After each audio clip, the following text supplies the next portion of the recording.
In 1988, a horrific massacre took place in Iran. More than 30,000 young people, generally linked to the democratic movement of the People's Mujahideen, were murdered in prisons, in the streets, in their homes by the IRGC, the killers of the mullah's regime. It was not a case of police brutality. It was a mass murder ordered by the head of the regime, by Khomeini, by a fatwa from Khomeini. A cold-blooded massacre that has gone unpunished to this day.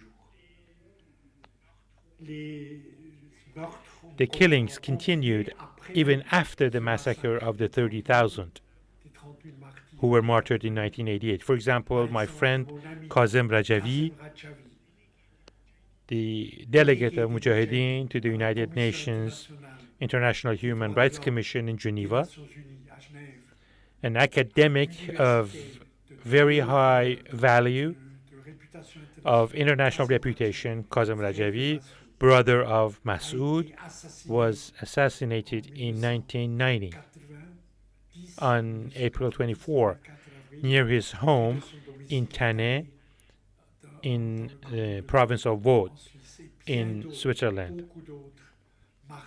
And many more martyrs fell under the bullets of the killers.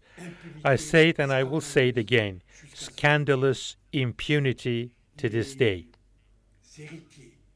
The heirs of these 1988 martyrs rose up in 2018 in magnificent mass demonstrations where with their bare hands they faced the IRGC to demand freedom, demand sovereignty, self-determination, democracy for Iran. The regime also carried out a terrible repression. More than 1,500 absolutely peaceful, absolutely non-violent protesters were murdered. Since then, in prisons, they continue. These criminal mullahs continue to hang young demonstrators who have committed no other crime than to demand freedom of speech, democratic freedom to demonstrate. But there are other heirs of the martyrs of 1988. They are the residents of Ashraf III, these heroes, men, women, adolescents, who are gathered today in Albania and who keep alive the memory of 1988. They keep alive the democratic aspirations of the Mujahideen, the People's Mujahideen. Maryam Rajavi, Masoud, and my friend Kazem, who was assassinated, embody for the Iranian people and for the world this demand for democratic, peaceful, secular, tolerant Iran, peacefully inserted in the community of nations. There's no doubt that the regime, the mullah's regime, the appalling regime, will fall sooner or later. And I think very soon, very soon. The crimes have gone unpunished to this day, but the legacy of the martyrs, the fire of peaceful combat, the patience, the determination of the Mujahideen under the leadership of Maryam Rajavi, every day unmasks more, pushes back further the arbitrariness of the murderous dictatorship of the mullahs. The United Nations will soon draft and pass a resolution on Iran. In this resolution, it is absolutely necessary that the massacre of 1988 not only be mentioned, but that we demand the creation of a commission of inquiry. Commission of inquiry as the United Nations created for the genocide in Rwanda or the Srebrenica genocide. The third genocide of the end of the last century, the genocide of young Iranians and young Iranians in Khomeini's prisons in 1988, requires the establishment of a commission of inquiry. Impunity is intolerable. The grief of families is deep.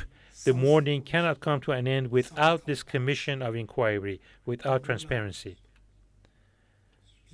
The mullahs often, and I should add, Khomeini created not only a fatwa but a death commission to oversee the 1988 massacre.